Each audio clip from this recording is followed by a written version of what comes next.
Hi friends, అందరికీ నమస్కారం. Friends, ఇప్పుడు వచ్చిన న్యూస్ సీఎంకు తీవ్ర అస్వస్థత, ఐసీయూలో చేరిక, పరిస్థితి విషమం అనే అప్డేట్ అయితే రావడం జరిగింది ఫ్రెండ్స్. సో దానికి సంబంధించిన వివరాలు చెప్పడానికి నేను ఈ వీడియో చూస్తున్నాను.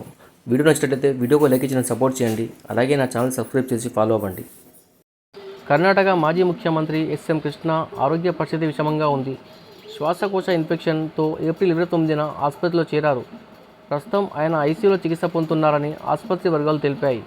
తీవ్ర అనారోగ్యంతో బాధపడుతున్న ఆయన గత నెల 21వ తేదీన బెంగళూరులోని వైదేహి ఆసుపత్రిలో చేరారు. అనంతరం మెరుగైన చికిత్స కోసం ఏప్రిల్ 29న మణిపాల్ ఆసుపత్రిలో చేరారు. ప్రస్తుతం ఆయన ఐసీయూలో చికిత్స పొందుతున్నారని వైద్యులు చెప్తున్నారు. మాజీ సీఎం ఎస్ఎం కృష్ణ కాంగ్రెస్ పార్టీలో ఎంతో కీలక పాత్ర పోషించారు. పార్టీలో ఆయన ఎన్నో కీలక పదవుల్లో కూడా పనిచేశారు. 2004 నుంచి 2008 వరకు ఆయన కర్ణాటక ముఖ్యమంత్రిగా పనిచేసిన సంగతి తెలిసిందే. అనంతరం ఆయన రాజ్యసభకు ఎన్నికయ్యారు. అక్కడ ఆయన కేంద్ర మంత్రిగా కూడా పనిచేశారు. ఆ తర్వాత గవర్నర్ పదవిని చేపట్టారు. కొన్నేళ్ల క్రితం కాంగ్రెస్ పార్టీని వీడి బీజేపీలో చేరారు. గత సంవత్సరం మాజీ సీఎం క్రియాశీల రాజకీయాలకు గుడ్ బై చెప్పారు.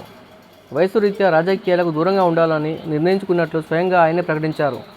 అయితే ఆయన రాజకీయాలను వీడాలనుకున్న విషయాన్ని బీజేపీ పెద్దగా పట్టించుకోలేదని ఆ సమయంలో ఆయన ఆవేదన వ్యక్తం చేశారు. గత నెల రోజులుగా ఆయన తీవ్ర అనారోగ్య సమస్యలతో ఆసుపత్రిలో చికిత్స పొందుతున్నారు.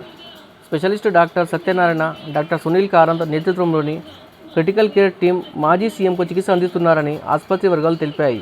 ఈ నేపథ్యంలో కర్ణాటక ముఖ్యమంత్రి సిద్ధరామయ్య మణిపాల్ ఆసుపత్రికి వెళ్లి ఆయనను పరీక్షించడం జరిగింది.